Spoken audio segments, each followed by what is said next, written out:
প্রচণ্ড শীতের এই বিকেলবেলায় হঠাৎ এভাবে বৃষ্টি শুরু হবে ভাবেনি শুভ্র। অফিসে যাওয়ার তারার মুখে আধ ঘন্টা যাবৎ জ্যামে আটকে আছে সে। ব্যাপারটা যথেষ্ট বিরক্তকর, আর তাতে শুভ্র যথেষ্টই বিরক্ত লাগছে। তাছাড়া কোনো উপায় নেই। সে কী বা করবে? স্টিয়ারিংয়ে হাত রেখে চোখ মুখ কুঁচকে একরাশ বিরক্তি নিয়ে বসে আছে শুভ্র। হঠাৎই কোথা থেকে একটা মেয়ে এসে ঠেলে ঠুলে গাড়িতে উঠে তার পাশের সিটে বসে পড়ল। ঘটনার আকস্মিকতায় শুভ্র স্তব্ধ। সে বোকা বনে চলে গেল। এই মুহূর্তে তার রিয়াকশন কেমন হওয়া উচিত সে নিজেও বুঝতে পারছে না। মেয়েটির মধ্যে জড়তার ছিটে ফোটাও নেই, যা শুভ্রকে অবাকের চরম সীমায় যেতে বাধ্য করল। অপরিচিত একটি মানুষের গাড়িতে উঠেও কোনো মেয়ে যে এভাবে ভাবলেশীনভাবে চুল ছাড়তে পারে শুভ্রর জানা ছিল না। মেয়েটা কি ধরনের অদ্ভুত! মেয়েটা তার চুলের পানি ঝাড়ছে, যার পানি এসে পড়ছে শুভ্রর মুখে। শুভ্রর এবার প্রচণ্ড রাগ লাগছে। একে তো বিনা অনুমতিতে গাড়িতে উঠে বসেছে, তার উপর পানি ছিটাছিটি করছে অসভ্য মেয়ে। শুভ্র সিদ্ধান্ত নিয়েছে এই মেয়েটাকে সে এবার ইচ্ছে মতো বকে দেবে। কিন্তু সে কিছু বলে ওঠার আগেই মেয়েটি বলতে শুরু করলো, পাগল হয়ে গেছো তুমি? একটা বার আমার কথা মনে হলো না? ঢ্যাং ঢ্যাং করে চলে এলে। দেখছো বৃষ্টিতে ভিজে কি অবস্থা হয়েছে আমার। অবাক হয়ে, excuse me. What excuse me? আজ আমি মামুনিকে গিয়ে বলবো তুমি যে আমায় একটুও ভালোবাসো না। তা বেশ বুঝতে পারছি। বিয়ের আগে কত কেয়ার, আর এখন কেয়ারের কটা পর্যন্ত তোমার মধ্যে নেই। শুভ্রর মাথা টোটালি হ্যাং। কি বলছে এই মেয়ে? সে কেন পাগলের খপ্পরে পড়ল না তো? এমনভাবে কথা বলছে যেন মেয়েটা তার কত পরিচিত। শুভ্রর মনে এই মুহূর্তে একটা কথাই আসছে, আর তা হলো মেয়েটা বদ্ধ পাগল। ভ্রুকুচকে রাগী গলায় বলল, ও হ্যালো মিস, আপনি কি আমাকে চিনেন? আর এভাবে আমার গাড়িতে উঠে এলেন কেন? ন্যূনতম ম্যানার্স নেই আপনার মধ্যে। আর কিসের ভালোবাসা, কিসের বিয়ে? আপনি কি পাগলা গারদ থেকে পালিয়ে এসেছেন নাকি? রাগী গলায়। তুমি আমার সাথে এভাবে কথা বলছো কেন শুভ্র? প্রথম তো দোষটা তোমার, আর এখন আমাকে এই কথা শোনাচ্ছ। আবার না চেনার ভাব মারছো। সমস্যাটাকে তোমার আমি বুঝতে পারছি না, বলবা প্লিজ? শুভ্র যেন এবার আকাশ থেকে পড়ল। সে নিজের মনকে প্রশ্ন করছে, এটা কি করে সম্ভব? শুভ্রর যতটুকু মনে আছে সে মোটেও মেয়েটাকে তার নাম বলেনি। তাহলে মেয়েটা তার নাম জানলো কি করে? কেনই বা ইচ্ছে হচ্ছে এসব? কি হচ্ছে এসব? আপনি নামবেন প্লিজ, প্লিজ নামুন আমার গাড়ি থেকে। যত সব আজাইরা ঝামেলা। নাক ফুলিয়ে বলল, তোমার কাছে এখন আমি ঝামেলা হয়ে গেলাম? টানা 3 বছর আমার পিছে যখন ঘুরেছো তখন মনে ছিল না যে আমি আজাইরা ঝামেলা? তখন তো মধু লাগতো। মধু খাওয়া শেষ তো, এখন আমি তিতা করল্লা, তাই তো? শুভ্রর এবার ধৈর্যের বাঁধ ভেঙে যাওয়ার উপক্রম। সে যে কি ঝামেলায় পড়েছে মাবুদ জানে। কোথাকার কোন মেয়ে সে তাকে যা তা বলছে, আর সে বসে বসে শুনছে। বাহ, অসাধারণ! কিন্তু এখন তো আর বসে থাকা যায় না। এই মেয়ের বক বক শুনে মাথা নষ্ট করার মতো সময় শুভ্র নেই। এর একটা বিহিত করতেই হবে। তাই গাড়ি থেকে বেরিয়ে মেয়েটিকে টেনে বের করে রাস্তায় দাঁড় করিয়ে দিল।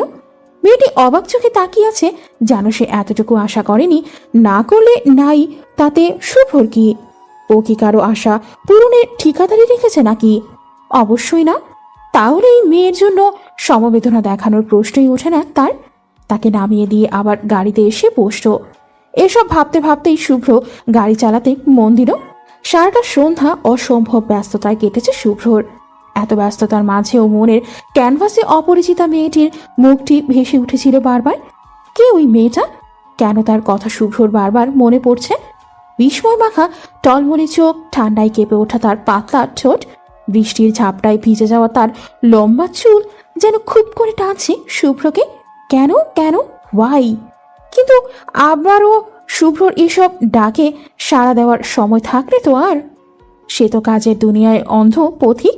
মেয়েটির চিন্তাকে জলাঞ্জলি দিয়ে এক বুক ক্লান্তি নিয়ে শুভ্র রাত 11টায় বাড়ি ফিরল। বাড়িতে নিজের রুমে এসে স্তব্ধ হয়ে দাঁড়িয়ে পড়ল শুভ্র। গাড়ির সেই মেয়েটা তার রুমেও ড্রেসিং টেবিলের সামনে বসে চুল চিরুনির আশ্রয় করছে। পরনে লাল টুকটুকি শাড়ি, হাতে লাল চুড়ি, মুখের মধ্যে একটু ভৌ ভৌ ভাব। কিন্তু কথা হলো, মেয়েটি এখানে কি করছে? কেন এবার তার রুমে? কি করছে সে? তাও আবার এমন সাজে? হচ্ছেটা কি তার সাথে? যে শুভ্রর রুমে কেউ পা রাখার সাহস পায় না, সেখানে একটা পুচকে মেয়ে গিন্নি সেজে বসে আছে। সে মানতে পারছে না। এসব কি মানা যায়? শুভ্রর মাথা নষ্ট প্রায়। এসব কি হচ্ছে তার সাথে? এখন শুভ্র পাগল হওয়ার উপক্রম। এই মেয়ে তার রুমে কি করে? এটা কিভাবে সম্ভব? বাড়িতে এতগুলো মানুষ, অথচ এই মেয়েকে কেউ বাড়িতে ঢুকতে দেখলো না। স্ট্রেঞ্জ। শুভ্র আবারও তীক্ষ্ণ দৃষ্টিতে মেয়েটির দিকে তাকালো। লাল শাড়িতে অপরূপা সুন্দরী যাকে বলে, ঠিক তেমন সুন্দর মেয়েটি। এমন সুন্দর একটা মেয়ে নিজেকে তার বউ হিসেবে দাবি করছে, তাতে শুভ্রর খুশিতে নাগিন ডান্স দেওয়া উচিত। কিন্তু শুভ্রর মধ্যে তার মধ্যে কোনো হেলদোল নেই, আবার খুশি খুশি ভাব দেখা যাচ্ছে না, বরং তার চোখে মুখে বিরক্তি স্পষ্ট। আর কপালের ভাঁজ তার চিন্তার আকার প্রকাশ করে চলেছে ক্রমাগত। তার মাথায় এখন শুধু একটাই প্রশ্ন, কে এই মেয়ে, কেন মেয়ে এখানে কি করছে? শুভ্রর ভাবনার সুতোকে ছিন্ন ভিন্ন করে মেয়েটি লাফিয়ে তার সামনে এসে দাঁড়ালো। শুভ্র, তুমি চলে এসেছো? এত লেট কেন করো অলওয়েজ? আমি তোমার উপর রেগেছিলাম, কিন্তু দেখো তোমার মুখ দেখার সাথে সাথে সব রাগ হাওয়া। মেয়েটি কথাটা বলেই শুভ্রকে আষ্টপৃষ্টে জড়িয়ে ধরল। এমনভাবে জড়িয়ে ধরেছে সে যেন তার চিরচেনা। এমন কিছু হবে তা শুভ্র চিন্তাই করতে পারেনি। তার শরীরে যেন 420 ভোল্ট বিদ্যুৎ খেলে গেল। এতক্ষণ শুভ্র ভাবছিল হয়তো তার সাথে হ্যালুসিনেশন কিছু হচ্ছে, বাট এখন মনে হচ্ছে ব্যাপারটা বাস্তব। কিন্তু আবার সেই কিন্তু। শুভ্র সব চিন্তা ভাবনাকে উড়িয়ে দিয়ে মেয়েটিকে তাৎক্ষণিক এক ঝটকায় নিজের থেকে ছাড়িয়ে নিল। এই মেয়ে, কে আপনি? হ্যাঁ, একজন অপরিচিত মানুষের বেডরুমে বউ সেজে বসে আছেন, আবার মাখামাখি করতে আসছেন। লজ্জা শরম নেই নাকি? Are you lost it? মেয়েটি ছলছল চোখে তাকিয়ে আছে। মনে হয় এখনই তার চোখ জোড়া দিয়ে বৃষ্টি ঝরবে। যেন এমন কিছু হবে সেটা সে প্রত্যাশা করেনি। সে কখনো ভাবেনি এমনটা হবে। তার চোখ জোড়ায় যেন হাজার অভিযোগ, হাজার প্রশ্ন। কাঁদো কাঁদো গলায়, শুভ্র, তুমি এমন কেন করছো? কি করেছি আমি? বিকেল থেকে অদ্ভুত ব্যবহার করছো। দেখো, তুমি যদি মজা করে থাকো তো এখন এসব বন্ধ করো। আমার মোটেও ভালো লাগছে না, বলে দিলাম। এবার রাগ করলে তুমি আমাকে কিছুতেই মানাতে পারবে না। রাগে চিৎকার করে বলল, চুপ, এসব ন্যাকা কান্না বন্ধ করুন। আপনি রাগ করুন বা সুইসাইড করুন, আই ডোন্ট কেয়ার। বাট আপাতত আমার ঘর থেকে, ইভেন আমার বাড়ি থেকে বিদায় হন, নয়তো পুলিশ ডেকে হ্যারাসমেন্টের কেস দিয়ে দিব। Get lost. শুভ্র, তুমি আমার মৃত্যু কামনা করছো? আর কি বললে? আমি বাড়ি থেকে যাব? পাগল হয়ে গেছো তুমি? কি আজে বাজে বকছো? যা বলছি তাই, জাস্ট গেট লস্ট। শুভ্রর কথাটা শেষ না হতেই মেয়েটি শুভ্রকে টেনে বিছানায় ফেলে দিয়ে শুভ্রর উপরে উঠে বসল, কলার টেনে। কি সমস্যা তোর? কি? বিকেল থেকে খেয়াল করছি খুব বার বেড়েছো না? কোন মেয়ের সাথে প্রেমালাপ করে বেড়াচ্ছিস যে আমাকে ভুলে গেছিস? বাড়ি থেকে বের হয়ে যেতে বলছিস? বল বল। শুভ্র ঘটনার আকস্মিকতায় ভ্যাবাচাকা খেয়ে গেছে। সে ভাবছে কি হয়ে গেল, ওর মাথাটা যেন ফাঁকা ফাঁকা লাগছে। কোনো মেয়ের এতটা কাছে আসা হয়নি কখনো তার। কথাগুলো যেন সব অগোছালো হয়ে জড়িয়ে যাচ্ছে কাপা গলায়। দেখুন, সরুন বলছি। ভালো হচ্ছে না কিন্তু, সরুন। কি আপনি আপনি করছো বেবি? কার কাছে মধুর চাক পাইছো যে আমি এখন আপনি হয়ে গেছি? হুম। মেয়েটি কথা বলতে বলতে শুভ্রর ঠোঁটের দিকে এগিয়ে আসতেই শুভ্রর হার্টবিট বেরিয়ে আসার উপক্রম। যেন তার শরীরে আত্মা নেমে অবস্থা। সে কোনো রকম চোখ খিচে বন্ধ করে নিল তার। কপালে এই শীতে সময়ও অল্প অল্প ঘামে ছড়াছড়ি। হঠাৎই শুভ্র তার মুখে হালকা বাতাস অনুভব করে চোখ মেলে তাকালো। মেয়েটি তার মুখে ফু দিচ্ছে। শুভ্র তাকাতেই খিলখিল করে হেসে ওঠে, মুখ ভেঙিয়ে রুম থেকে বেরিয়ে গেল। সব কিছুই যেন মাথার উপর দিয়ে গেল তার। তাড়াতাড়ি উঠে বসে কয়েক দফা লম্বা শ্বাস টেনে নিল। উফ, আরেকটু হলেই হয়তো শ্বাস আটকে যেত শুভ্রর। সে শুধু এখন ভাবছে এসব কিছু রিয়েলিটি হতেই পারে না। নিশ্চয়ই এসব শুভ্রর হ্যালুসিনেশন। হ্যাঁ, তাই হবে। না হলে কাল সকালে শুভ্র সাইকিয়াট্রিস্টের কাছে যাবে। এসব ঝামেলা আর ভালো লাগছে না তার। এভাবে কাল্পনিক বউয়ের প্যারা নিয়ে বেঁচে থাকা তার পক্ষে সম্ভব নয়, কিছুতেই নয়। ভাবতে ভাবতে ডান পাশের দেয়ালটাতে তাকিয়ে আবারও একচোট অবাক হতে হলো তাকে। এ কি? এ তো শুভ্রর বিয়ের ছবি, আর তার পাশে বউ সেজে দাঁড়িয়ে থাকা মেয়েটিও তার পরিচিত। এই সেই মেয়ে যার সাথে কিছুক্ষণ আগেই সে ঝগড়া করলো। কিন্তু এটা কি করে সম্ভব? হাউ হাউ না না, আর চিন্তা করতে পারছি না। মাথায় প্রচুর যন্ত্রণা হচ্ছে। তার ভাবনার মাঝপথেই কানে ভেসে এলো তুমুল হাসির শব্দ। সবাই মিলে এমন পাগলের মতো হাসছে কেন? শুভ্র বুঝতে পারছে না এই মাঝরাতে হাসির কম্পিটিশন শুরু করলো নাকি। কি হচ্ছে এসব? শুভ্র রুম থেকে বেরিয়ে সোজা নিচে নেমে গেল। ডাইনিং এ সবাই বসে আছে। সবার সাথে আছে সাহেল আর তার একদিনের বউ।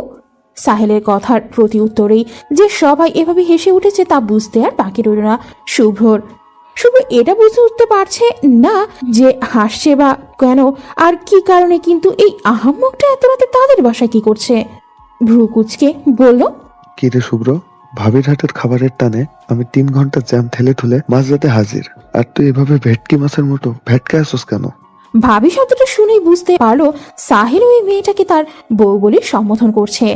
সাহিলের কথা শুনে শুভ্র প্রায় পাগল প্রাণে বনে গেল।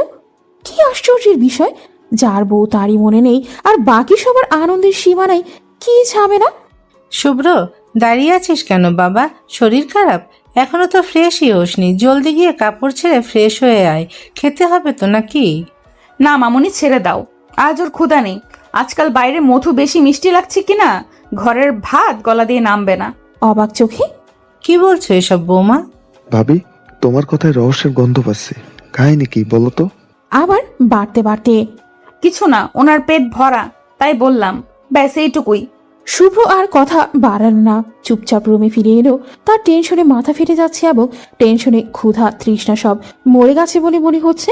ওদের কথাগুলো খুব স্বাভাবিক ছিল, ওদের কথায় এটাই স্পষ্ট বোঝা যাচ্ছে মেয়েটা শুভ্রর বউ, কিন্তু তার কিছু মনে পড়ছে না কেন।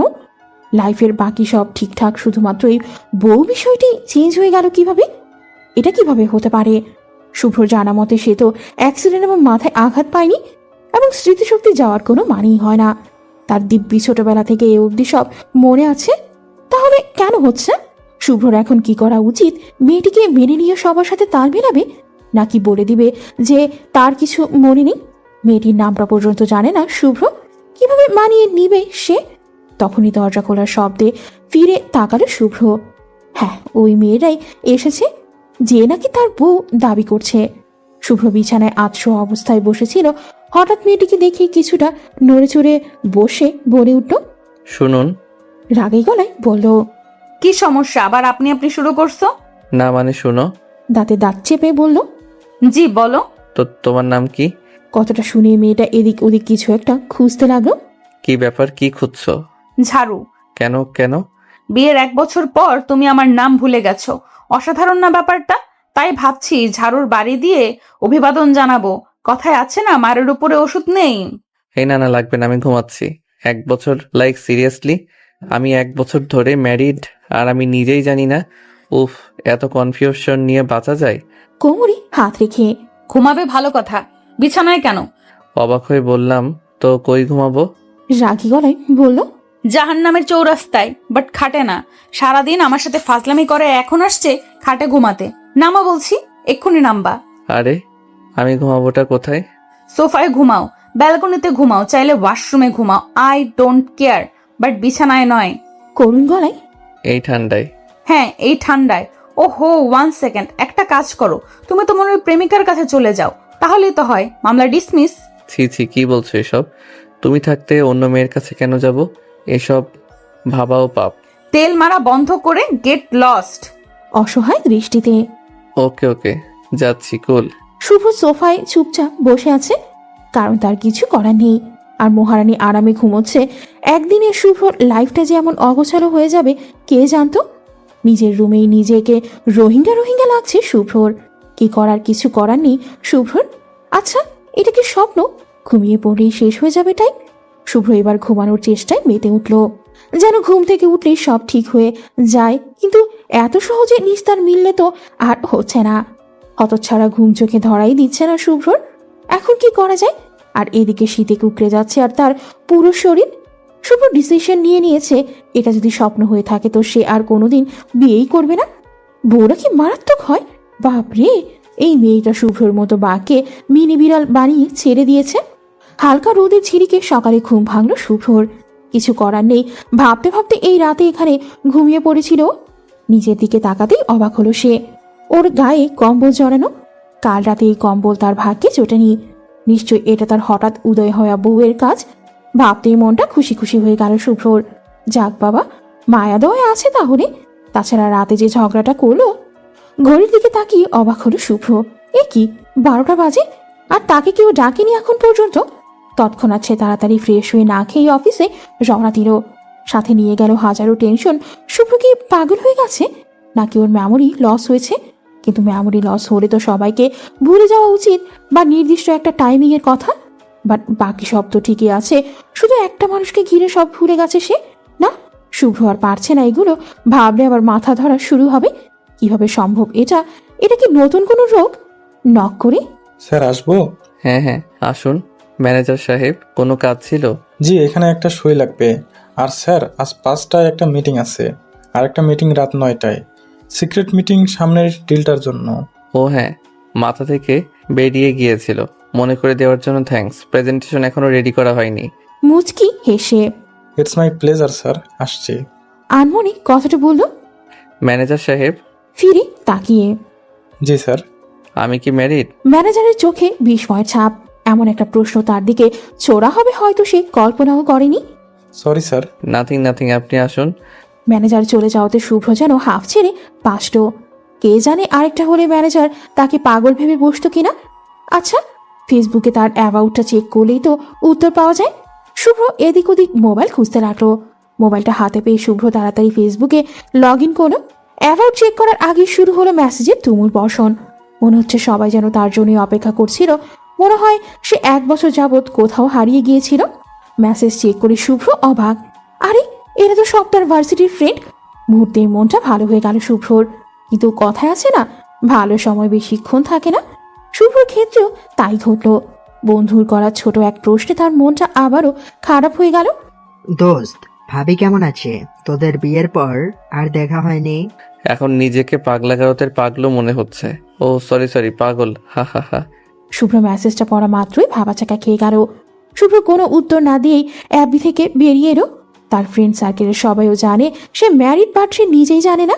ব্যাপারটা নির্দ্বিধায় হাস্যকর। হঠাৎই ফোন বেজে উঠল। স্ক্রিনে রোহানের নাম ভাসতেই তুলে দিল ফটাফট, রহস্যের সমাধান পাবার আশায়। হ্যালো। দোস্ত, আই এম সো ডিসপয়েন্টেড ইয়ার। Me too. বাট তুই ডিসঅ্যাপয়েন্টেড কেন? ভাবি কনসেপ্ট করছে আর তুই আমাকে জানাইলি না। কি? শুভ্রর মাথায় যেন এবার আকাশ ভেঙে পড়ল। তার জানা মতে সে এখনো পিওর ভার্জিন, আর এখন শুনছে সে নাকি বাপ হয়ে যাচ্ছে। আর ব্যাটা সে তো নিজেই জানে না তোকে কি বলবে, কেমনে কি। উফ উফ, আর কি কি বাকি আছে সোনা। রাত 12টা বাজে। শুভ্রর বাড়ির দরজায় দাঁড়িয়ে আছে। ভেতরে ঢুকতে ইচ্ছে করছে না তার। এইসব অগত্যা ঝামেলাও তার আর মোটেও ভালো লাগছে না। তবু সে দরজা টপকালো। একই কিছু করার নেই। পুরো বাড়ি এমন অন্ধকার হয়ে আছে কেন? শুভ্র ফোনের লাইট জেলে কয়েকবার মা বলে ডাকলো, কিন্তু কোনো নাম গন্ধ ও সারা শব্দ নেই। অন্ধকারে হাত দিয়ে সুইচ অন করতে মনে হলো বোম ফুটল। চমকে পিছনে তাকাতেই সবাই একসাথে বলে উঠল, হ্যাপি বার্থডে শুভ্র। আজ যে শুভ্রর জন্মদিন, তা শুভ্রর মাথাতেই ছিল না। কেমনি থাকবে? এত টেনশনে মনে থাকার কথাও না তার। সবার দিকে তাকিয়ে শুভ্র পেয়ে অবাক। প্রায় 20 থেকে 30 জন হবে, আর সবাই ওর ভার্সিটির ক্লোজ ফ্রেন্ড। ওর বাবা মা, ফুপা ফুপি, ওর কিউট ফিশানওয়ালা বউ, আর 2 জন অপরিচিত লোক। চারিদিকে অসম্ভব সুন্দর করে সাজানো হয়েছে। তার বউটাকেও হুড়পড়ি লাগছে। হালকা গোলাপি শাড়িতে একদম মায়াবতী। বউ যখন পেয়ে গেছে, আজ রাতে বাসরটা সেরে ফেললেই হয়, এমনটি ভাবছে। এমনিতেও প্রেমে তো পড়েই গেছে মনে হয়। শুভ্রর চিন্তার সুতোকে টুকরো টুকরো করে তার বউ বলে উঠল, কি শুভ্র ভাই, কেমন দিলাম? ভাই শব্দটা শুনে শুভ্র কুপকাত। বউ তাকে ভাই ডাকছে, এ আবার কোন নতুন ড্রামা? মানে? দেখেছো মামুনি, শুভ্র ভাই এখনো আমায় চিনতে পারেনি। আমি কিন্তু তাকে প্রথম দেখাই চিনে ফেলেছি। এসবের মানে কি? কি বলছো এসব? আরে ও রোজ, চিনিস নাই ওকে? ছোটবেলায় তোর পিছন পিছন ছুটতো। অবাক হয়ে কি তুমি মানে তুই ওই পিচ্ছি? এখন আর পিচ্ছি নাই, এখন আর ক্লাস 5-এ পড়ি না, গ্রাজুয়েশন করছি, এবার 2nd ইয়ার। বিস্ফোরিত চোখে তার মানে এসব প্রি প্ল্যান ছিল? দাঁত কেলিয়ে পুরোটাই। তবে দোষটা তোমার ছিল। আমি তোমাদের বাড়িই আসছিলাম, রাস্তায় হঠাৎ এইভাবে বৃষ্টি শুরু হবে বুঝতে পারিনি। তখনই কাকতালীয় ভাবে তোমাকে দেখতে পাই। প্রথমে না চিনতে পারলেও ঠিক চিনে যায়, তাই তাড়াহুড়ো করে তোমার গাড়িতে গিয়ে বসি। এই ঠান্ডায় বৃষ্টিতে ভেজার ইচ্ছে আমার ছিল না। ভেবেছিলাম তোমায় বলবো পৌঁছে যেতে, কিন্তু তোমার তাকানো দেখে বুঝতে পারছিলাম তুমি আমায় চেনোনি। তাই ভাবলাম একটু মজা করা যাক, কিন্তু তুমি যে আমায় ওভাবে গাড়ি থেকে নামিয়ে দিবে তাও ভাবিনি, তাও এই বৃষ্টির মধ্যে। কি নির্দয় তুমি। এবার বাকিটুকু আমি বলি। রোড বাসায় এসে কাকিমণিকে সব বলেছিল। ভাগ্যক্রমে আমিও তখন এখানে। ব্যাপারটা ইন্টারেস্টিং লাগছিল বেশ। ভার্সিটিতে যে ছেলে সবার সাথে প্র্যাঙ্ক করতো, তার সাথে প্র্যাঙ্ক করার এমন সুবর্ণ সুযোগ হাতছাড়া করা যায় না। আর পরের দিনই তোর বার্থডে ছিল, তাই ভাবলাম এটা তোর জন্য বিগ সারপ্রাইজ হবে। তাই সব ভার্সিটি ফ্রেন্ডদের খুঁজে বের করে কন্ট্রাক্ট করে শুরু হলো প্ল্যানিং। তার সাথে আমাদের ছোটখাটো রিইউনিয়নও হয়ে গেল। তবে অল ক্রেডিট গোস টু রোদ। দারুণ অ্যাক্টিং করেছো, মানতেই হবে। সামনের দিকে ঝুঁকে একটু ভাব নিয়ে থ্যাংক ইউ। আর বেডরুমের ওই ছবি? রুহানের দিকে তাকিয়ে দাঁত কেরিয়ে ওটা রোহানের কাজ, গ্রাফিক্স এডিটিং হেনতেন করে ওটা বানাইছে। দোস্ত, তোর ট্যালেন্ট আছে। থ্যাঙ্কস দোস্ত। অনেকদিন পর মনে হচ্ছে আবার ভার্সিটি লাইফে ফিরে এসেছি, সেই আগের দুষ্টামি। হারামির বাচ্চারা, তোগর তো আমি দেখে নিব, আর মা বাবা তোমরাও। তো মামু আর মামুনি আমার কথা রাখবে না তা তো হতেই পারে না। তবে রে, তুই পুচকি হয়ে আমাকে ঝাড়ু পেটা করতে চাইলি? তোর লজ্জা করলো না? অশুভ মাইয়া, ঠাড়াই দিব একটা। একটুও করলো না, দোষটা তোমার ছিল। তুমি আমাকে চেনোনি, এটা তোমার অপরাধ। মাত্র 10 বছরে ভুলে গেছো? আমি তো তোমাকে ঠিকই চিনেছি, তাই শাস্তি তোমার প্রাপ্য। আসছে, তুই তখন ছিলি ক্লাস 5-এর বাচ্চা, আর আমি কলেজে পড়ি। আমার চেহারা আগের মতোই আছে, আর তুই টোটালি চেঞ্জ। তো কি করে চিনবো? কে বললো আগের মতো আছে? বহুত চেঞ্জ হয়েছে। আগে ছিলা কিউট পোলা, এখন হইছো হট। কান টেনে শয়তান বাচ্চা মেয়ে, হট কি বুঝিস? তো হট কি সেটা বোঝার এখনই তো সময়, শুভ্র ভাই। রোদের কথা সবাই হেসে উঠল, কিন্তু শুভ্রর মোটেও হাসি পাচ্ছে না, বরং কষ্ট লাগছে, সাথে রাগও। রোদের মুখে ভাই ডাকটা মেনে নেওয়ার মতো না। আগেই তো ভালো ছিল, বউ হিসেবে টর্চার করছিল, তখন ভালোও লাগতো, আবার প্যারাও লাগতো শুভ্রর। ইচ্ছে হচ্ছে রোদকে একটা আছাড় দিতে। জীবনটা কি অদ্ভুত। ছোটবেলায় রোদ যখন তাকে শুভ্র শুভ্র বলে অস্থির করে তুলতো, কি মাইরি না মারতো শুভ্র রোদকে, আর বলতো কতবার বলছি ভাই ডাকবি, আবার যদি শুভ্র ডাকছি খুন করে ফেলবো। আর আজ যখন ভাই ডাকছে তখন শুভ্রর রাগ লাগছে।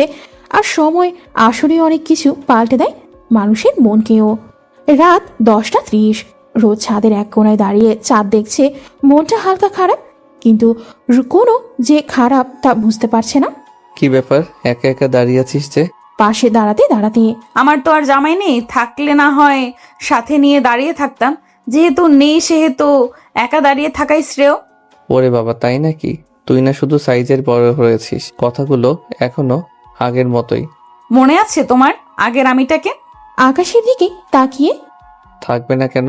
কি পাগলামিটাই না করতি ছোটবেলায়। সত্যি এখন মনে হয় নিজেরই হাসি পায়। তোমার মনে আছে আগে তোমার মেয়ে কোনো ফ্রেন্ড তোমাদের বাড়িতে এলে আমি ওদের চুলে চুইংগাম লাগিয়ে দিতাম? আর একবার তো ওদের খাবারে তেলাপোকা দিয়ে দিয়েছিলাম। তোমার এক বান্ধবী এটা নিয়ে কি লাফালাফি, বাপ রে, কি মারটাই না মেরেছিলে সেদিন আমায়। খুব লেগেছিল না? আজ হঠাৎ এই প্রশ্ন, এত দরদ? প্রেমে পড়ে গেলে নাকি? সরি বলার সুযোগটাও তো দিসনি, হঠাৎই হাওয়া হয়ে গেলি। অভিমান হয়েছিল বুঝি খুব? তাচ্ছিল্যের হাসি দিয়ে না, সে ভুল করিনি। অভিমান সে তো ভালোবাসার একটি অংশ। আবেগ টাবেগে এখন এসব হয় না, জাস্ট আবেগ ভেবে ভুলে গিয়েছি, ব্যাস। ও ভালোবাসা হলো আসলে একটা অফুরন্ত গোলাপ, বুঝলে শুভ্র ভাই? ফুটতে দেরি কিন্তু ঝরতে দেরি নয়। যখন তুমি কাউকে ভালোবাসবে তখন দেখা যাবে সে তোমার ভালোবাসা বুঝবে না, আবার যে তোমায় ভালোবাসবে তুমি তার ভালোবাসা বুঝবে না। এই লুকোচুরি খেলায় যখন ভালোবাসার উপলব্ধিটা হবে তখন দেখা যাবে সে তোমার ধরা ছোঁয়ার বাইরে, নয়তো তুমি নিজেই জড়িয়ে গেছো অন্য এক মায়াজালে। ভালোবাসাটা একটি দীর্ঘশ্বাস। মাঝরাতে বিষাক্ত বিছানায় শুয়ে পৃথিবীর 2 প্রান্ত থেকে হয়তো তুমি ভাববে তার কথা, আর সে ভাববে তোমার কথা। মাঝে থাকবে অসম্ভবের দেয়াল, আর সাথে থাকবে এক মুঠো দীর্ঘশ্বাস। বেশ আবেগ মাখা কথা বলতে শিখে গেছিস দেখি। তা তো আগে থেকেই বলতাম, কিন্তু তোমার দিকে তাকানোর সময় ছিল না হয়তো তখন। শুভ্র কিছু বলতে যাবে তার আগেই রোদের ফোন বেজে উঠল। ফোনের স্ক্রিনে জানু লেখাটা দেখে মেজাজটা গরম হয়ে গেল শুভ্রর। সাথে সাথে তার চোখ লাল হয়ে গেছে, কিন্তু কিছু না বলেই নিচে নেমে গেল। সিঁড়ির মাঝপথে রোদের কথাগুলো কানে আসছিল আর শরীর চলে যাচ্ছিল শুভ্রর। কার সাথে এত বেবি বেবি করে কথা বলা, যত সব। নিজেকে কন্ট্রোল করে প্রায় 2 ঘন্টা পর শুভ্র ডাইনিংয়ে গেল। বাড়িতে অনেক মেহমান হওয়ার আজ রাতের খাবার দেরিতে খাওয়া হচ্ছে। ওর কিছু ফ্রেন্ড রয়ে গেছে এখনো। শুভ্র নামতেই শুভ্রর মা বলে উঠল, শুভ্র, রোদকে ডেকে আনতো, সে কখন ছাদে গেছে এখনো আসেনি। শুভ্র চুপচাপ ছাদে চলে গেল। ছাদে গিয়ে শুভ্রর মাথা গরম হয়ে গেল। রোদ এখনো ফোনে কথা বলছে, কথা বলছে বললে ভুল হবে, হাসিতে যেন গড়াগড়ি খাচ্ছে। এবার আর শুভ্র নিজেকে ঠিক রাখতে পারলো না।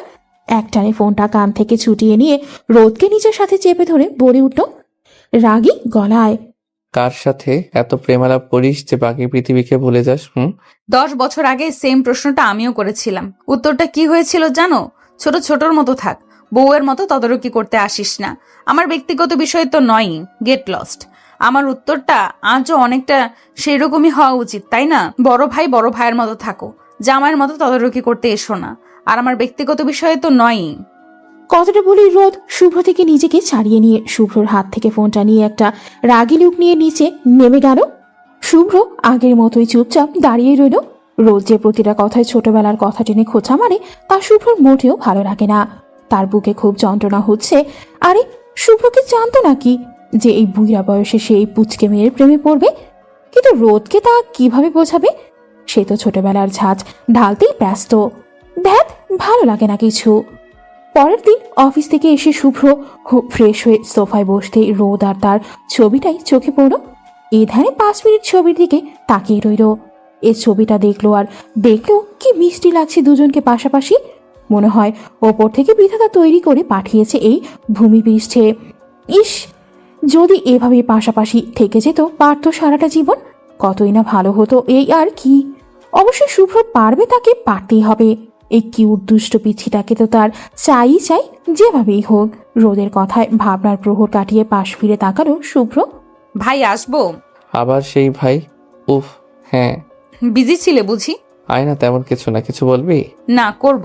কি করবি? ওই ছবিটা পারবো। তুমি নিশ্চয়ই খুব বিরক্ত হচ্ছিলে ছবিটার জন্য। সরি ভাই, ছবিটার কথা মাথাতেই ছিল না। কথাটা বলতে বলতেই রোদ দেয়াল থেকে ছবিটা খুলে নিয়ে বিছানায় বসে পড়ল।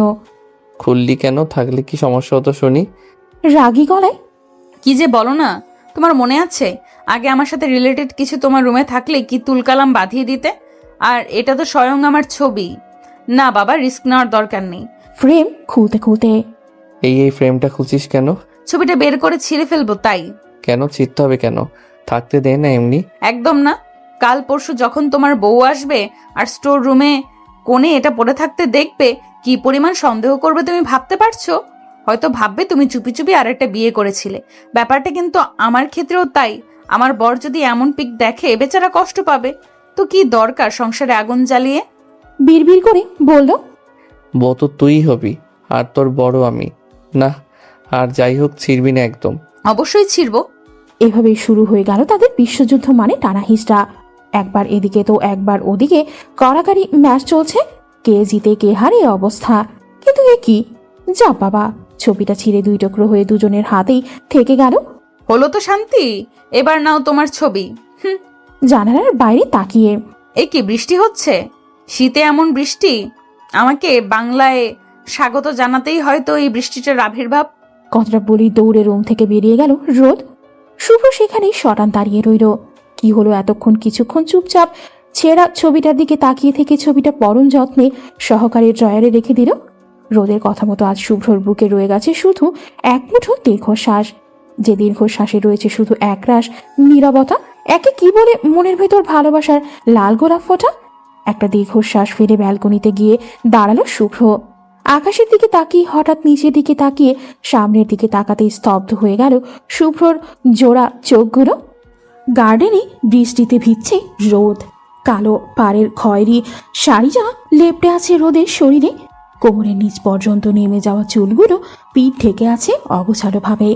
বকুল ফুলের হেলে পড়া একটা ডাল ধরার অদম্য প্রয়াসে লাফালাফি করছে সে ক্রমাগত। শুভ্রর চোখ যেন স্থির হয়ে আছে রোদের ঠোঁট জোড়াতে। ঠান্ডায় কেঁপে কেঁপে উঠছে ওর পাতলা ঠোঁট জোড়া। মেয়েরা যে এতটা সুন্দর হতে পারে শুভ্র তা জানা ছিল না। শুভ্রর কাছে তার এখন মনে হচ্ছে এই বৃষ্টিতে ভেজার মতো আনন্দকর বস্তু হয়তো পৃথিবীতে আর দ্বিতীয়টি নেই। শুভ্র যেন এক ঘোরের মধ্যে চলে গিয়েছে। নিজের চারপাশে রোদ নামক একটা মায়াজাল এঁটেছে। সে পা বাড়ালো গার্ডেনের দিকে। এদিকে রোদের চারপাশের কোনো খেয়াল নেই। সে তো আনমনে বকুল ফুল ঝরাতেই ব্যস্ত।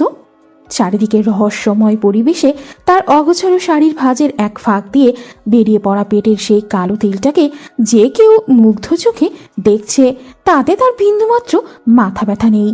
সে এক ধ্যানে বকুল ফুল পাড়ায় ব্যস্ত। হঠাৎ পেটে কারোর স্পর্শে কেঁপে উঠল সে। তৎক্ষণাৎ চমকে উঠে পেছনে তাকাতেই দেখতে পেল শুভ্রর মায়াবী মুখশ্রী। চোখ জোড়া রোদের মায়ায় আবদ্ধ নিজেকে ছাড়ানোর অদম্য প্রচেষ্টা করেও যখন ব্যর্থ হতে হলো, তখন তার পাতলা কাঁপা কাঁপা ঠোঁট নেড়ে বলে উঠল ধাক্কা দিয়ে, শুভ্র ভাই, ছাড়ো, কি করছো? ঘাড়ে মুখ ঘুষতে ঘুষতে।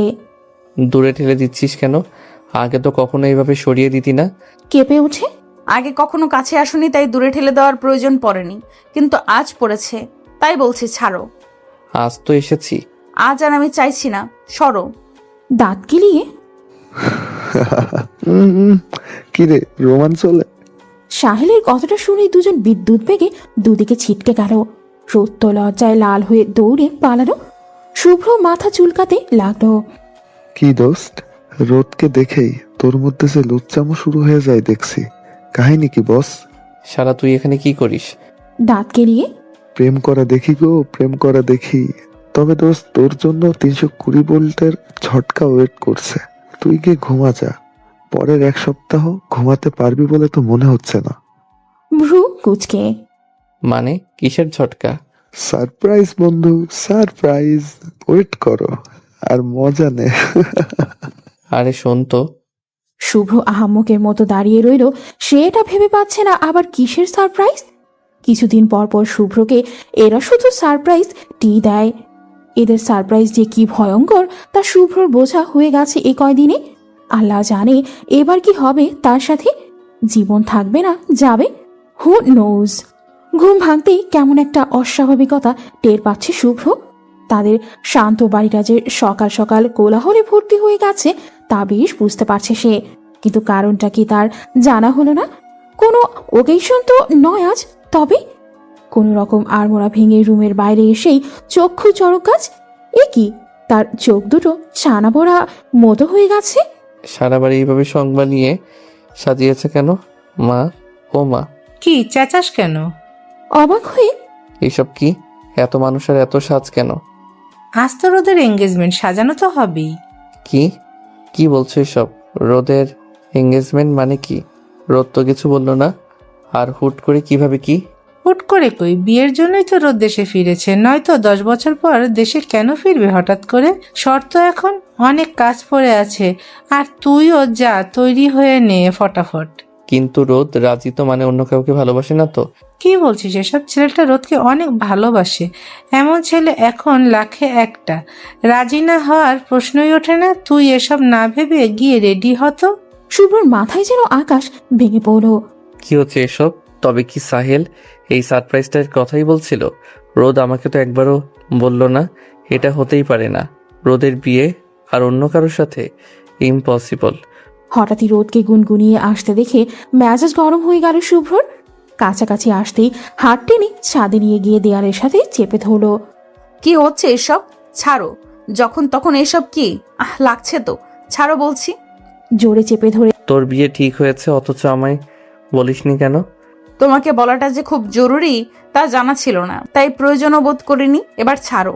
দাঁতের দাঁত চেপে বলে, ঠাডায় দিব একটা। খুব বউ হওয়ার শখ জাগছে তাই না? না জাগারও তো কোনো কারণ দেখছি না শুভ্র ভাই, ছাড়ো আমায়। আরো জোরে চেপে ধরে। কিসের ভাই? আগে তো জোর করে ভাই ডাকাতে পারতাম না, আর আজ ভাই হয়ে গেলাম। হ্যাঁ, হয়ে গেলে। আগে যার জন্য জোর করতে তা পেতে গিয়ে তো তোমার খুশি হওয়া উচিত, তবু এত সমস্যা হচ্ছে কেন? বুঝিস না তুই? এতটাও অবুঝ না তুই যে বুঝতে পারছিস না যে আমার কি সমস্যা। আমি বুঝতে চাইও না। তুমি প্লিজ সরো আমার উপর থেকে। এখন আমার বিয়ে ঠিক হয়ে গেছে, আর এটা একটা বিয়ে বাড়ি। আশেপাশে অনেক মানুষ আছে, কেউ দেখলে কেলেঙ্কারি হয়ে যাবে। বরের বাড়ি থেকেও মানুষ আসছে। আমি চাই না ওদের সামনে আমার ইমেজ নষ্ট হোক, সো লিভ মি। বাঁকা হাসি দিয়ে বিয়ে নিয়ে এত টেনশন? হা হা হা। হওয়াটাই স্বাভাবিক। আর কিছু বলার সুযোগ হয়ে উঠল না রোদের। তার আগে কারো ঠোঁটের স্পর্শে স্তব্ধ হয়ে গেল সে। এত সরাসরি কিস প্রথম বুঝতে না পারলেও কিছুক্ষণ পরই শুরু হয়ে গেল রোদের ছোটাছুটি, কিন্তু শুভ্রর সাথে পেরে উঠলে তো। এক পর্যায়ে বাধ্য হয়েই জোরে ধাক্কা দিয়ে বসল রোদ। শুভ্র টাল সামলাতে না পেরে কিছু পা পিছিয়ে গেল।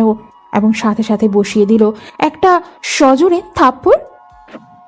শুভ্র গালে হাত দিয়ে দাঁড়িয়ে আছে, এতটাও ও আশা করেনি সে।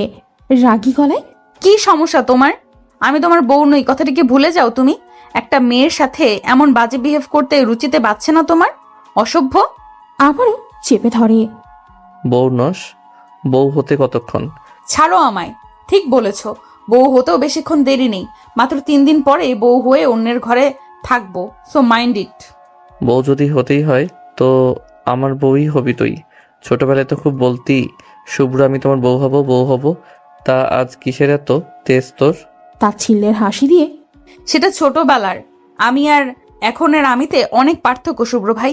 ছোটদের মতো পুতুল খেলার বয়স এখন আর নেই। পুতুল খেলার মতো ওইসব ফালতু চিন্তা ভাবনাও ফেলে আসছি সেই ছোটবেলায়। সো প্লিজ এসব মনে করে ঢং করা বন্ধ করো। আর তাছাড়া ছোটবেলায় তো তুমিও বলতে, তোর মতো মেয়েকে আমি কখনো বিয়ে করব না, দরকার পড়লে বিয়েই করব না, তবুও তোকে বিয়ে করব না। ছি, তাহলে আজ আমায় বউ বানানোর এত শখ শরীরের নেশায় নাকি? রাগে ফুঁসতে ফুঁসতে, রোদ, কি বলতে চাস তুই? শুনে রাখ, নেশা হোক বা ভালোবাসা, যা ইচ্ছা তাই হোক না কেন, বউ তুই আমারই হবি। তোকে আমার চাই চাই, সেটা যেভাবেই হোক। অন্য কারো বউ হওয়ার চিন্তা করলে তাকে এবং তোকে দুজনকেই মেরে পুঁতে ফেলবো। তুমি ভালো সাইকিয়াট্রিস্ট দেখাও শুভ্র ভাই। তুমি পাগল হয়ে গেছো, জাস্ট পাগল হয়ে গেছো। কথাটা বলে রোদ দৌড়ে নিচে নেমে গেল। আর শুভ্র, সে তো দেয়ালে আঘাত করে চলেছে ক্রমাগত। তার হাত দিয়ে চুয়ে চুয়ে রক্ত পড়ছে। হ্যাঁ, পাগল হয়ে গেছে সে, টোটালি পাগল হয়ে গেছে। শুধু রোদের জন্য পাগল হয়ে গেছে। জীবনে কখনো প্রেমে পড়েনি শুভ্র, উল্টো তার প্রেমেই পড়েছে কত মেয়ে। কাউকে ভালো লাগেনি তাই পাত্তাও দেয়নি, কিন্তু আজ এমন এক পিচ্ছির পাগলি মেয়ের প্রেমে পড়েছে যে তাকে পাত্তাই দিচ্ছে না। ওয়াও, জাস্ট অসাধারণ। ক্যাম্পাস কাঁপানো ছেলে আজ একটা পিচ্ছি মেয়ের প্রেমে কুপকাত। শুভ্র ভাবতে অবাক, সেমনিও শুভ্র, সেমনিও। শুভ্র রুমের মধ্যে পাইচারি করছে আর সাহেল বেড়ে বসে আপেল খাচ্ছে রাগী গলায়। ওই শালা, আমি এইদিকে টেনশনে বাঁচি না, আর তুই বসে বসে আপেল খাচ্ছিস। তো কি করতে বলিস তুই? তোর টেনশন লাগছে, তুই টেনশন কর। আমি কি বিয়ে বাড়িতে টেনশন করতে আসছি না, খাইতে আসছি। সো খাবো, এটাই স্বাভাবিক। শালা হারামি বন্ধু, তোর অথই জলে হাবুডুবু খাচ্ছে আর তুই নিশ্চিন্তে বিয়ে এনজয় করছিস। এতটা সেলফিশ তুই? বিশ্বাস কর দোস্ত, আল্লাহর কসম, যদি তুই পানিতে হাবুডুবু খাইতি তাহলে আমি আপেল না খেয়ে তোরে বাঁচানোর ট্রাই করতাম। বাট তুই তো প্রেমে হাবুডুবু খাচ্ছিস। এখানে বাঁচাতে গেলে আমিও হাবুডুবু খাইতে শুরু করব। এমনিতেই এত কম্পিটিশন চলছে, সো আমি এর মধ্যে নাই। সাহেল, অলওয়েজ মজা ভালো লাগে না। আমার বউয়ের বিয়ে হয়ে যাচ্ছে আর তুই মজা করে যাচ্ছিস। টু মাচ ইয়ার। হেই সারে সর্বনাশ, তুই বিয়া করলি কবে? বউ পাইলি কবে? চর খাইতে চাস? ওকে, আমি সিরিয়াস। দোস্ত তুই এক কাজ কর, কন্যাকে তুলে নিয়ে সব করে ফেল, আই মিন বিয়ে করে ফেল। কি শেষ পর্যন্ত কিডন্যাপ করব? তো অবশ্যই করবি। ভালোবাসার জন্য কত সভ্যতা ধ্বংস হয়ে গেল, আর তুই এই সামান্য ভদ্র ছেলের পদবি ধ্বংস করতে পারবি না? এই তোর ভালোবাসা? ঢং কমাই কর, কিন্তু রোজ যে মাইয়া রাজি হবে বলে তো মনে হচ্ছে না। Like seriously? এই আহমকে ডেকে তুই কি মেয়ে তুলে নিয়ে যাওয়ার আগে ওর পারমিশন নিবি নাকি ছাগল? যে বলবি hey miss, can I kidnap you? Duffer, আমরা মেয়ে কিডন্যাপ করছি। কিডন্যাপিং বিষয়টি হবে আকস্মিক, এটাই নিয়ম, বুঝছিস? ভ্রু কুচকে, এমন ভাব করছিস যেন লাইফে কত কিডন্যাপ করছিস। অসহায় মুখে, হ্যাঁ তো তোর সন্দেহ আছে? তোর বোনকে তো তুলে নিয়ে বিয়ে করতাম, বাট দেখ আমি তুলে নেওয়ার আগেই সে বাসায় গিয়ে হাজির। সুযোগই দিল না। তবে আমি তোকে একটা ফ্রি অ্যাডভাইস দিতে পারি। কি? যদি তোর সব অ্যাডভাইস খ্যাতমার্কা, তবু বল শুনি। মুখ গোমরা করে, দেখছিস, দাম দিলি না তো? তুই অলওয়েজ আমার সাথে এমন করিস, কষ্ট হয় আমার। হইছে, কেউ দেখতেছে না, সো এবার ঢংটা থামা, বল কি বলবি। শোন, রোদকে বউ সাজানোর পর কিডন্যাপ করিস, বুঝছিস? কেন? দাঁত কেরিয়ে, তাহলে সাজানোর এক্সট্রা টাকা লাগবো না। শালা কিপটা, নাদিয়া ঠিকই বলে, তুই আসলেই কিপটা। আমি এত বড় বিজনেসম্যান হয়ে আমার বউয়ের সাজ নিয়ে কিপটামো করব? স্টুপিড। এই তো লজিকটা বুঝলি না? আব্বে, মায়াকে সাজাইতে সাজাইতে দেখবি কেল্লা ফতে। রোদ যে মায়া চেঁচাইয়া তো পুরো পার্লার কাঁপাই ফেলবো। তারপর মেয়েদের সাজাতে যে টাইম লাগে, এতক্ষণে তোর ফুফা মশাই, তোর উঠবি শ্বশুর মশাই পুলিশ নিয়ে হাজির হয়ে যাবে। সিরিয়াসলি? অবভিয়াসলি। সিরিয়াসলি? আমি ফাউল কিছু বলি নাকি? অ্যাকচুয়ালি তুই যা বলিস সব ফাউলি বলিস, তাই বিশ্বাস করতে কষ্ট হয়। তুই আবার অপমান করছিস আমায়। থাক তুই, আমি তার সে সুন্দরী মাইয়া দেখে আসি, তাও লাভ আছে। চুপচাপ বস, নয়তো নাদিয়াকে এখনই ফোন করে বলবো তুই এখানে কি করছিস। আরে দোস্ত, তুই তো আমার কলিজা। দেখ, আমি এখানেই বসে আছি, বোম মারলেও সরতাম না, একদম পাক্কা। রোদের গায়ে হলুদ আজ, আর কারি বিয়ে। সবার আনন্দের সীমা নেই শুধু শুভ্র ছাড়া। শুভ্র শুধু শটফট করছে আর সাহেলকে জ্বালিয়ে মারছে। জীবনের প্রথম প্রেম ভেস্তে যাবে, এটা তো হতেই পারে না, কিছুতেই না। সাহেল আবারও তার ফ্রেন্ডসদের ইনফর্ম করেছে সবাই এসে হাজির। সবাই নাকি দারুণ এক্সাইটেড। বিয়ের আসর থেকে বউকে কিডন্যাপ করবে, এর চেয়ে অ্যাডভেঞ্চার কিছু হয় নাকি? তারা সবাই ভাবতে লাগলো তাদের প্ল্যানিংয়ের শেষ নেই। এদের দেখে মনে হচ্ছে সবকটা বিশ্ব ব্যাংকে ডাকাতি করতে যাচ্ছে। যত সব কিছুতে বাড়াবাড়ি যাকে বলে আর কি। আর সাহেল যেখানে আছে সেখানে বাড়াবাড়ি জিনিসটাও বাড়াবাড়ি ভাবে থাকে অলওয়েজ, এটাই তো নিয়ম। এরা এই প্ল্যান করছে, ওই প্ল্যান করছে, কি করা যায়? এদের মধ্যে আসিফের কথাটা শুভ্র বেশ মনে ধরেছে। হ্যাঁ, তার উচিত রোদকে আবার বুঝিয়ে বলা। কারোর জন্য ডেসপারেট হওয়াটা যদি ভালোবাসা হয়, তাহলে শুভ্র রোদকে প্রচুর ভালোবাসে, এটাই রোদকে বোঝাতে হবে, তাহলেই ঝামেলা খতম। কিন্তু রোদকে ছাদ পর্যন্ত আনবে কিভাবে? ওর আশেপাশে যাওয়াও তো এখন দুষ্কর। এটা যে সিরিয়াস কাজ, এটা নিয়ে ওর ফ্রেন্ডদের প্ল্যানিংয়ের সীমা নেই। অবশেষে প্ল্যান তৈরি হয়েও গেল। রোদ তার ফ্রেন্ড আর আপুদের ছাদে আড্ডা দেওয়ার জন্য নিয়ে যাওয়া হলো। শুভ্র সহ ওর ফ্রেন্ডরাও আছে সেখানে। আড্ডা এখন চরমে পৌঁছে গেছে। ঠিক তখনই সাহেল বলে উঠল, রোদ, বিয়ে হয়ে তো কাল চলেই যাবে, একটু চা খাইয়ে সবার সেবা করে যাও। শুভ্র সব ফ্রেন্ডও তালে তালে মিলালো, সাথে মেয়েরাও। এটাই তো তাদের প্ল্যান, রোদকে একা বাইরে বের করা। কি হলো, যাও। হ্যাঁ যাও রোদ। আচ্ছা আমি যাচ্ছি, নাও হ্যাপি। দাঁত কেরিয়ে বহুত। রোদ বেরিয়ে যেতে শুভ্র তৎক্ষণাৎ ফোনের বাহানা করে বেরিয়ে গেল, আর সাথে সাথে রোদকে টেনে নিয়ে গেল স্টোর রুমে ঢুকে গেল। সব যেহেতু আগে থেকেই সেট, সো কোনো সমস্যাও হলো না। কি সমস্যা কি তোমার? এখানে আনলে কেন? সরো, আমায় যেতে দাও। প্লিজ রোদ, একটু শোন আমার কথা। কি বলবে তুমি? যাই বলো না কেন, আমার কিছুই শোনার নেই, আমাকে যেতে দাও। প্লিজ রোদ, একটু শোন প্লিজ।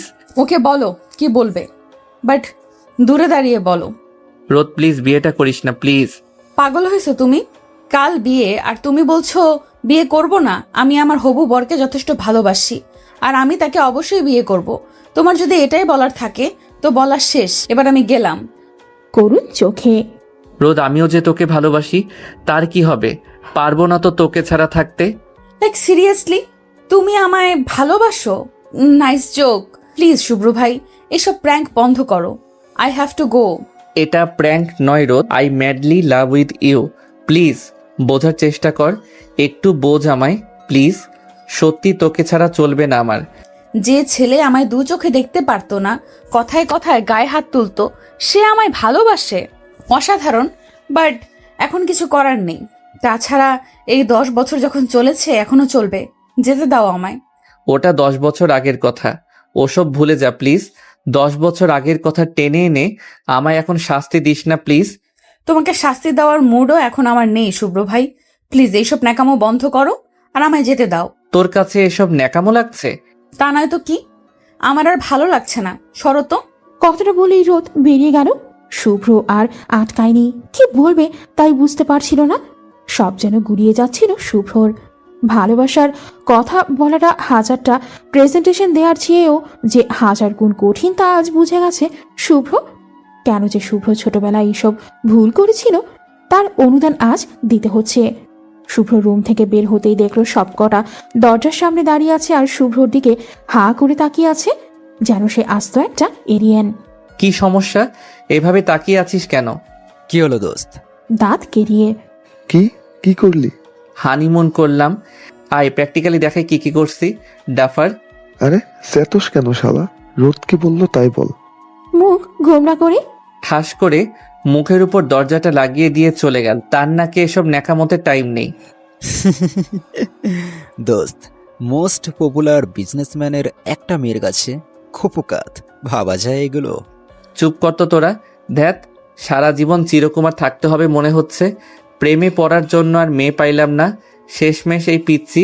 হাল্লাহ, তোরাও কোন পাহাড় উদ্ধার করতে পারছিস?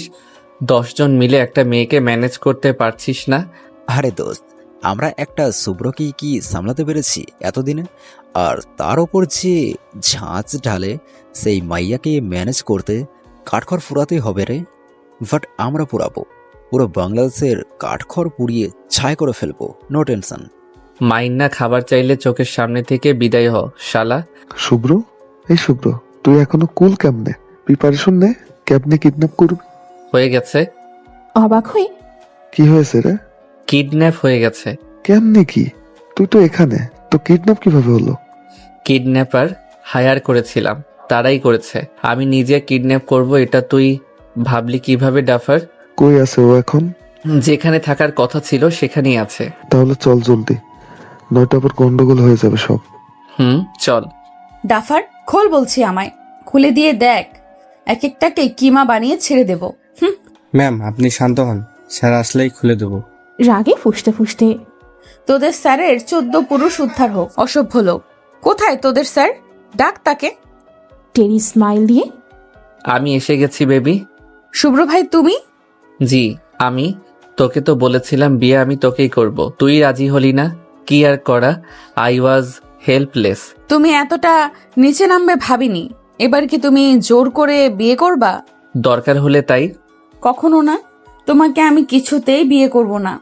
গাল চেপে ধরে আগে তো এই আমার জন্যই পাগল ছিলি, এখন কি সমস্যা? ওই যে আগে মাথার স্ক্রু ঢিল ছিল, এখন ঠিক হয়ে গেছে। তাই এখন আর তোমায় বিয়ে করার মতো বোকামো করতে চাই না। ছাড়ো আমায়। প্লিজ রোদ, সোনা, বোঝার চেষ্টা কর প্লিজ।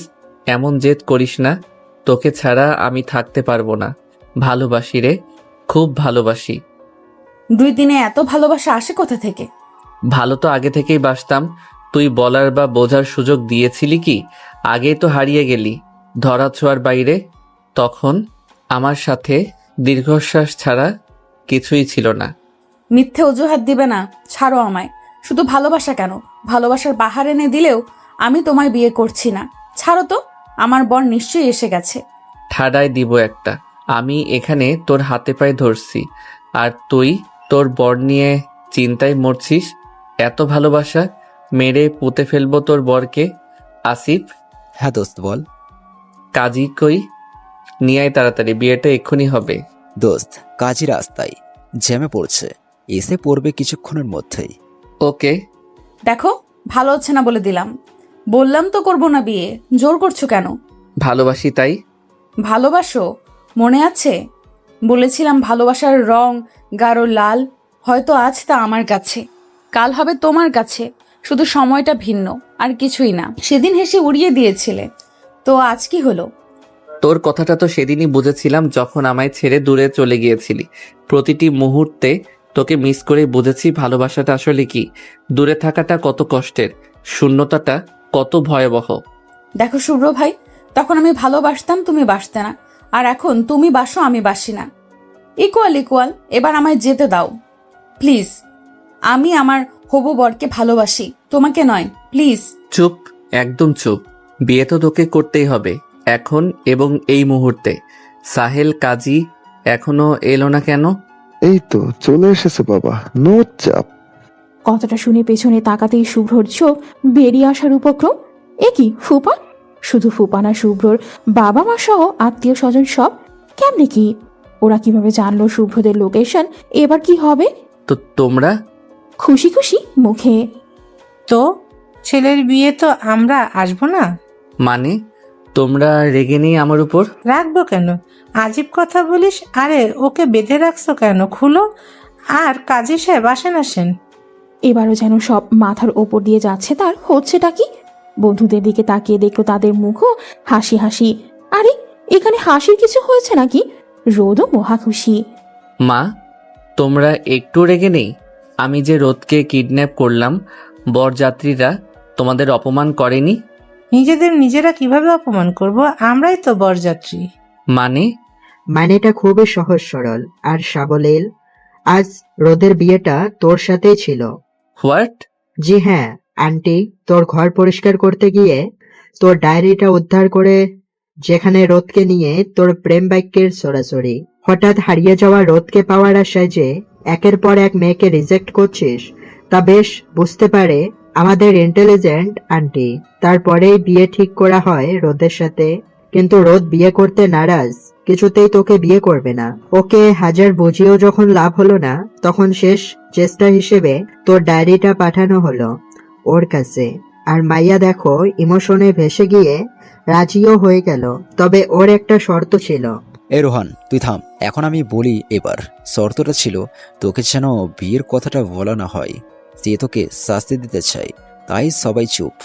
তার মানে তোরা সব জানতি, তাহলে এসব কেন? দোস্ত, এইসব আমাদের করা। তুই বন্ধু হিসেবে হেল্প চাইলি, না করে পারি, তাই তুমুল আগ্রহে হেল্প করলাম। তোর বউকেই তোকে কিডন্যাপ করে এনে দিলাম। দারুণ করছি না? একেই বলে কর্তব্যবোধ। সাহেলের কথা সবাই হেসে উঠল। শুভ্র তো নিজের বোকার মতো নিজের গালে চড় মারতে ইচ্ছে করছে। তার আগে ফাজিল ফ্রেন্ডগুলোকে আছাড় দিতে ইচ্ছে করছে। সে এখন এটা করলো না, প্রেস্টিজের 13টা বাজিয়ে ছেড়ে দিয়েছে ইয়ারগুলো।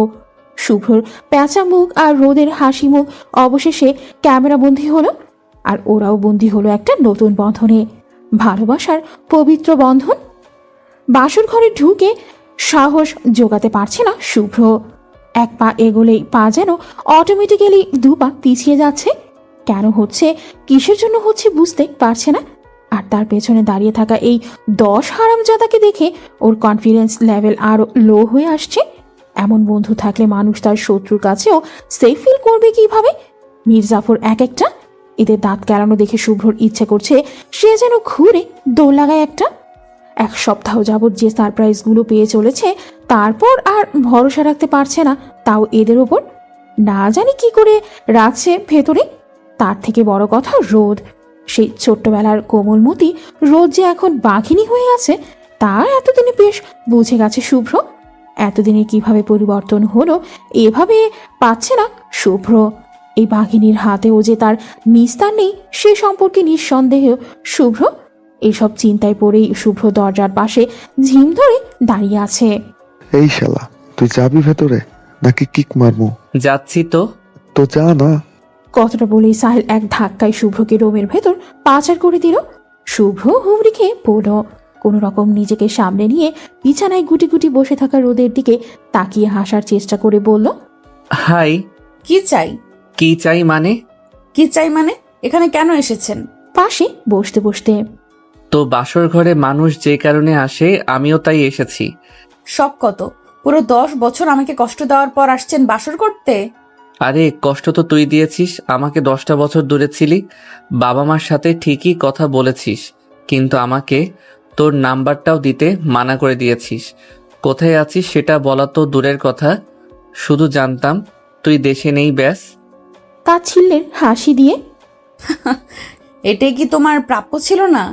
সেই ক্লাস 1 থেকে তোমার পেছনে পাগল ছিলাম। তখন তুমি ক্লাস 8-এ পড়তে, আমি বাচ্চা ছিলাম, কিন্তু তুমি তো বড় ছিলে, বোঝাতে পারতে আমায়। কিন্তু না, বোঝানো তো দূরের কথা, কখনো অবহেলা ছাড়া অন্য কিছু তোমার মনে ছিল আমার জন্য? সব সময় আমায় ফেলে দেওয়ার অন্য জিনিসের মতো ট্রিট করতে, কারণ জানতে এই রোদ তোমার পেছনেই পড়ে থাকবে। সরি রোদ, তখন বুঝতে পারিনি, মাফ করে দে প্লিজ। সরি? জাস্ট একটা সরি? তুমি জানো সেদিনের পর থেকে কত রাত আমি শুধু কান্না করে কাটিয়েছি? ছোট্ট একটা ব্যাপার নিয়ে কতটা নিষ্ঠুরের মতো মেরেছিলে আমায়। তাই চলে গিয়েছিলাম তোমার প্রতি সব ভালোবাসাটুকুকে জেদে রূপান্তর করে। 10টা বছরে একটা বারও ইচ্ছে হয়নি তোমার সাথে দেখা করার। কিন্তু হঠাৎ যখন মামানি বিয়ের প্রপোজাল দিল, অবাক হলাম, কিন্তু মেনে নিতে পারিনি। স্ট্রংলি মানা করে দিয়েছিলাম, কিন্তু সিদ্ধান্তটা পাল্টাতে বাধ্য হলাম তোমার ডায়েরিটা পড়ে। কি কাহিনী বলো তো? আমি চলে যেতে এই ভালোবাসা উপচে পড়ছিল নাকি? ডায়েরিতে শুকিয়ে যাওয়া রক্তের ছাপ কেন? ভালোবাসি তোকে কতটুকু জানি না, কিভাবে তাও জানি না, শুধু কষ্টটাই জানি ঠিক কতটা কষ্ট হয়। তুই যখন আমাদের বাসায় আসা বন্ধ করে দিলি, প্রথম দিনটা নিজেকে বুঝিয়েছি আমি অনেক হ্যাপি, কিন্তু পরের দিনগুলো যে এভাবে অসহনীয় হয়ে উঠবে তা ভাবিনি। প্রথমে মন খারাপ, তারপর দম বন্ধ ভাব, যেন গলায় ফাঁস দিয়ে দিয়েছে কেউ। তোর বলা শুভ্র, এই শুভ্র, ও সরি শুভ্র ভাই, তুমি বলো আমায় কি করতে হবে? আমি তোমার জন্য সব করতে পারি। আবার ছাদে দাঁড়িয়ে তোর হঠাৎ বলে ওঠা, বুঝলে শুভ্র ভাই, আমি না আজ নামাজ পড়ে আল্লাহকে বলেছি আল্লাহ যেন তোমার সব রাগগুলো মেঘ করে দেয়। ওই দেখো, ওই সাদা মেঘের মতো। তুমি এত রাগী কেন বলো তো? শুধু শুধু আমায় বকো। তোর সেই ছোট্ট ছোট্ট কথাগুলো শোনার জন্য পাগল হয়ে পড়ছিলাম। সেই মুহূর্তে আমি আর কিচ্ছু বুঝতে পারছিলাম না, শুধু মাথায় একটা কথাই ছিল, তোকে আমার এই মুহূর্তে চাই। শেষমেশ আম্মুকে গিয়ে জিজ্ঞেস করেই নিলাম তোর কথা, তুই কেন আসিস না? আম্মু সাবলীল ভঙ্গিতে বলে দিলেন তুই আর দেশে নেই, কিন্তু কথাটা আমি এতটা সহজে নিতে পারলাম না। আমার পৃথিবীটা যেন ঘুরে গেল মুহূর্তেই। আমি এমন কিছু আশা করিনি কখনো, বিশ্বাস করতেও কষ্ট হচ্ছিল।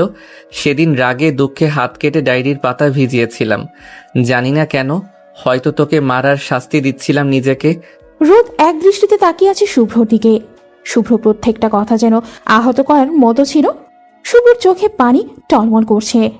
একটা মুচকি হাসি দিয়ে দীর্ঘশ্বাস ফেলে আবারও বলতে শুরু করলো, মুখ গোমরা করে, কারোর জন্য কেউ অসুস্থ হয়ে যেতে পারে, আমি এটা কোনো কালেই বিশ্বাস করতাম না। কিন্তু জেএসসি পরীক্ষার আগে যখন খুব অসুস্থ হয়ে পড়েছিলাম, তখন কেন যেন মনে হচ্ছিল তোকে একবার দেখতে পারলেই আমি সুস্থ হয়ে যাব। একবার তোর মুখে শুভ্র নামটা শুনলেই ব্যথাগুলো দৌড়ে পালাবে, কিন্তু কোনো উপায় ছিল না। তারপর ধীরে ধীরে নিজেকে সামলে নেই, নিজেকে বুঝাই তুই ফিরবি, অবশ্যই ফিরবি। কিন্তু বছর ঘুরে যখন 15 জুলাই আসতো, তখন নিজেকে আটকাতে পারতাম না। এই দিনটাতেই তোকে মেরেছিলাম, যার জন্য তুই আমার থেকে দূরে চলে গিয়েছিলি। ভাবতেই চাপা কষ্ট আর রাগ ঝাপটে ধরতো আমায়। ওই দিন খুব কান্না পেত। ছেলেদের তো কাঁদতে নেই, ওদের স্ট্রং থাকতে হয়, তাই রক্ত ঝরাতাম, নিজেকে শাস্তি দিতাম।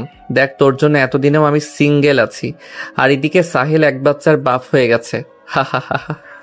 জানিস আম্মুর আনা এক একটা মেয়েকে কত কষ্টেই না ভাগাতে হয়েছে, আল্লাহ মালুম। তবে সব কষ্ট সার্থক।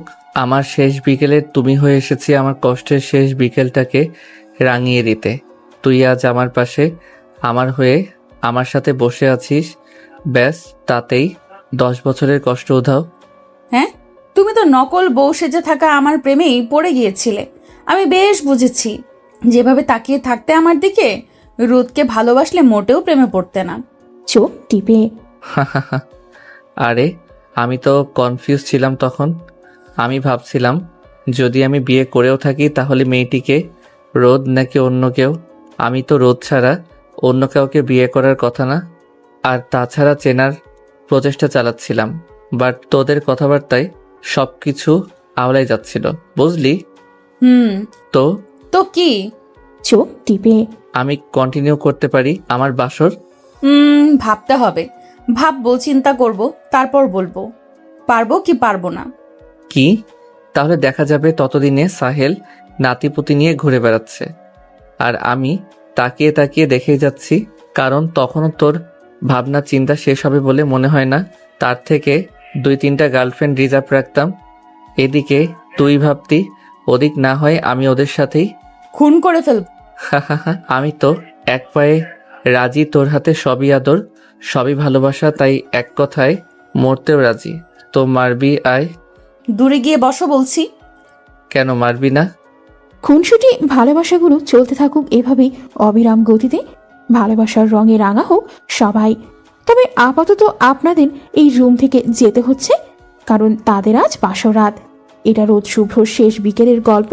সেই গল্পের শেষ বিকেলে মেতে ওঠার অধিকার শুধু তাদেরই।